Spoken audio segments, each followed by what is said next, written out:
여러분 안녕하십니까. 1월 27일 토요일 김경국TV 시작하겠습니다. 민주당의 이재명 대표를 견제하는 또 다른 비주류 세력이 꿈틀거리고 있습니다. 이재명 대표가 비례대표 제도를 현재의 준연동제로 할 것인지 아니면 병립형으로 할 것인지 또는 최근 대안으로 제시된 권역별 병립형으로 할 것인지 이 부분을 놓고 지금 고민을 계속하고 있죠. 중간중간 명분 있게 지는 게 무슨 소용이 있냐 이런 얘기로 병립형 비례대표제 회기를 시사하기는 했습니다. 그렇지만 아직 최종 결심은 미루고 있습니다. 오늘 31일 날 지금 신년 기자회견을 한다고 하니까 그때 입장을 밝힐지, 입장을 밝힌다면 어떤 선택을 할지 지금 한번 지켜봐야 될 것 같습니다. 이재명 대표가 이처럼 미적거리고 있는 사이에 민주당 내에서 선거제도를 비례대표 선거제도를 빌미로 한 잠재적 비주류 세력들이 태동할 움직임이 보이고 있습니다. 이재명 대표는 약속을 지켜야 한다는 명분과 그리고 정치적 실리 사이에서 정치적 실리를 챙기기로 결심을 굳혔는데 당 안팎에서 지금 계속 반발을 하고 있으니까 고민하는 모양새를 더 취하고 있는 그런 것으로 보입니다. 이재명 대표 이 같은 속내를 헤아린 정청래 최고위원이 구원투수로 나섰죠. 총선에서 정당이 자선사업을 하는 것은 아니지 않느냐. 그리고 우리가 그렇게 여유를 부릴 수 있는 처지도 아니다. 이런 말로 지금 이 대표의 병립형 비례대표제로의 회기에 측면 지원을 하고 나섰습니다. 이처럼 거의 병립형으로 지금 이 대표 입장에서는 밀어붙였다 이렇게 생각하고 있던 차에 지금 다시 당내에서 반발이 일어난 것입니다. 이번에는 80명이 현역 의원 80명이 연대 서명을 했습니다. 이재명 대표로서도 움찔할 만한 숫자죠. 80명이면 소속 의원의 절반이고요. 그리고 그 가운데는 친명계 의원들도 적지 않게 포함이 되어 있었습니다. 이번 서명에는 김두관 의원이 앞장섰습니다. 그렇다면 이들은 왜 이 시점에 그리고 또 자칫하면 적전 분열을 초래할 수도 있는 그런 상황인데 왜 단체 행동을 하고 나섰을까? 실제로 김두관 의원은 이재명 대표가 연동형 비례대표제라는 약속을 지키지 않을 경우에 결별도 불사하겠다 이런 결연한 의지까지 밝히고 있습니다. 왜 이렇게 강경한 입장을 고수하는 것일까요? 결국은 총선 이후에 민주당의 당권을 겨냥한 것이다 이렇게 해석할 수 있겠습니다. 김두관 의원은 표면적으로는 국민과의 약속을 지키라 그리고 다당제가 실현되도록 해서 양당제의 폐해를 바로잡자 이런 명분을 내세우고 있습니다. 그렇지만 속내에는 총선 이후 이재명 대표의 완벽한 당 장악을 일부나마 견제하겠다 이런 의도를 감추지 않고 있습니다. 민주당 내에서 비례대표 선거제도를 둘러싼 논란은 표면적으로 총선에서 과반을 차지하기 위해서는 병립형 비례대표제로의 회기가 불가피하다. 이재명 대표의 주장이죠.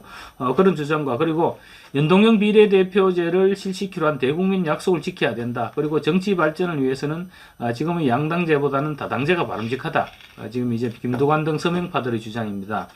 이런 주장이 맞서는 것으로 보입니다. 그렇지만 실제로는 총선 이후 당권 경쟁에 초점이 맞춰져 있는 것입니다. 그러니까 민주당의 새로운 비주류가 꿈틀거리고 있다. 이렇게 봐도 절대 무리는 아닐 것입니다.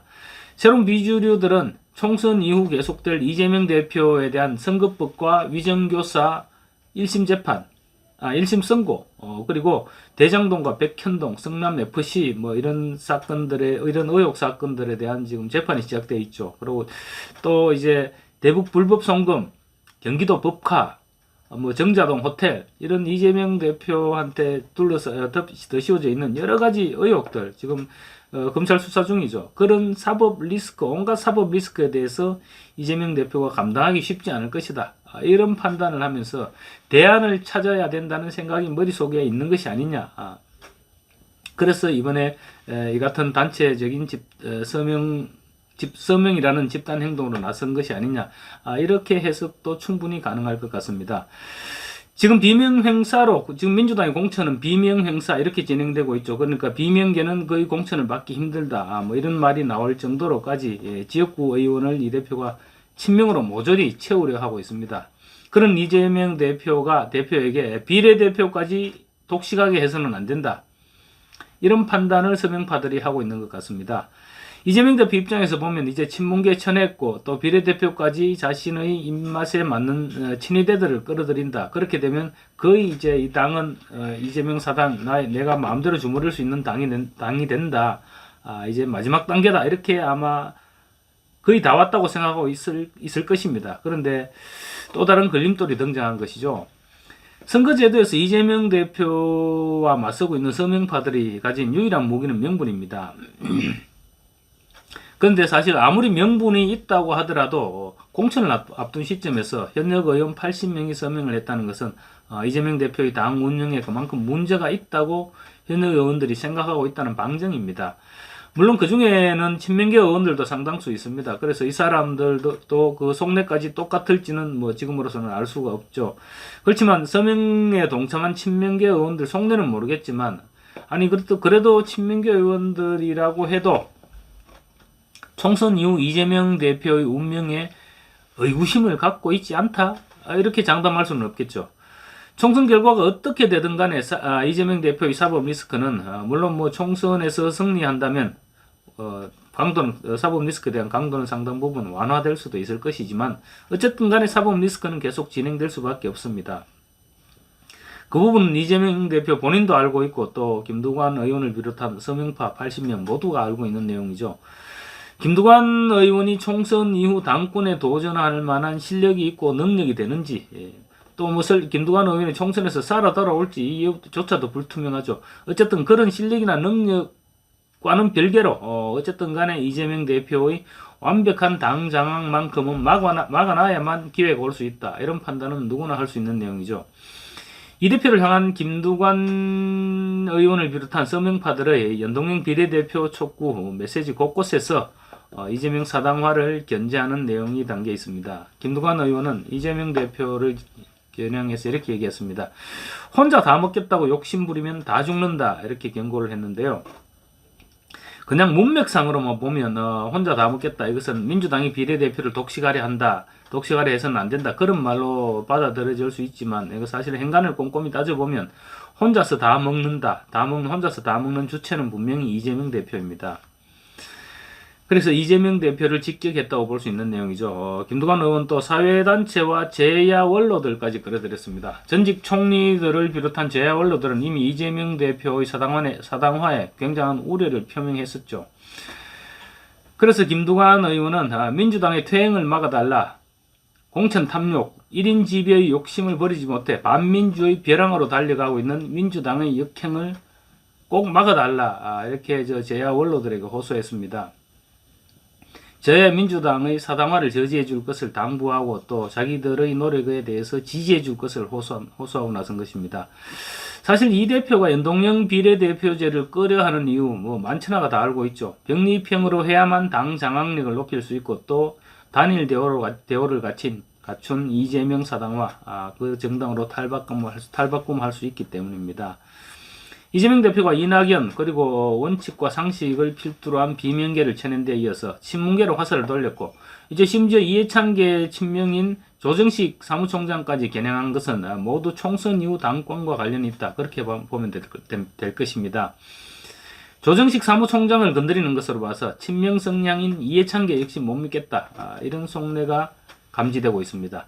총선 이후 자신에 대한 사법 리스크가 다시 옥죄어 올 경우 이해찬 전 대표 언제든지 자신을 버릴 수 있다고 생각했을 수도 있을 것입니다. 이해찬 전 대표는 이 대표의 오너를 잊게 한 은인이기도 합니다. 병리평 비례대표제와 관련한 이재명 대표의 속내를 들여다보면 연동형 비례대표제 서명파들의 속내 역시 읽을 수 있습니다. 정반대의 입장에서 해석하면 되기 때문입니다. 근데 아직 총선도 하지 않았는데 민주당이 9월 전당대회 당권 얘기를 하는 것은 너무 빠르지 않느냐, 이렇게 말할 수도 있습니다. 그렇지만 총선이라는 거대한 지형 변화를 감안할 때 맞는 말일 수도 있지만 이재명 대표 진작부터 이재명 본인은 차기 당권에 초점을 맞춰서 지금 당을 운영해오고 있었죠. 이 대표는 총선 이후의 당권을 위해서 장애 요소들을 하나둘씩 제거해왔습니다. 이제 막바지 단계에 접어들었다. 그렇게 생각하고 있을지도 모르겠습니다만 정치는 생물입니다. 그래서 어제 다르고 오늘 달라지는 것이 바로 정치죠. 오늘의 친명이라고 해서 총선 공천장을 받아 들고까지 같은 생각을 할 것이다. 아무도 보장 못합니다.